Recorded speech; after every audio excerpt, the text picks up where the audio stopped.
Nagsampa ng reklamong korupsyon sa Office of the Ombudsman ang isang abogado laban kay dating Senate President Cheese Escudero. Ito ay dahil umano sa questionableng paggamit niya ng pondo noong gobernador pa siya ng Sorsogon. Yan ang ulat ni Isaiah Mirafuentes.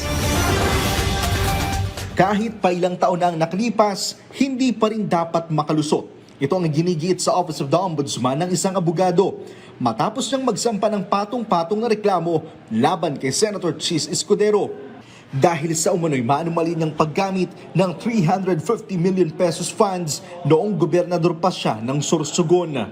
Ang nakapagtataka pang isa, bakit hindi nakasuhan? Bakit pinagmamalaki pa ng senador na to na wala daw siyang kaso kahit isa? Meron ka na at marami pa.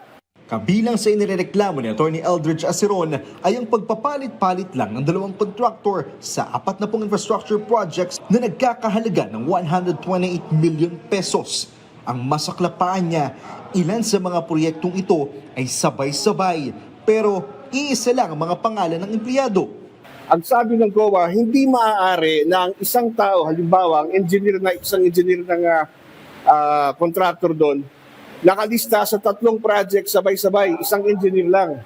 Nagtataka rin ang abogado dahil sa peke umano mga dokumento at fabricated ang mga kliyente para naman sa janitorial and laundry contracts na nagkakahalaga ng mahigit sa 8 milyong piso. Dagdag pa sa kanyang reklamo ay ang mahigit sa 1 milyong tupad funds. Pineki raw ang mga pirma ng mga tumanggap at wala ring authorization. Pati raw ang mga assets o ari-arian ng Sorsogon ay nawawala. Dahil may mga building na na-demolish na nakalista pa rin. May mga building na nakalista pero hindi nakikita. May mga building na ginawa raw pero wala. Nanindigan si Atty. Aceron na maliban sa laman ng mga reklamo niya ngayong araw ay may iba pa siyang nasilip na anomalya ni Escudero noong gobernador pa siya. Isaiah Mirafuentes para sa Pambansang TV sa Bagong Pilipinas.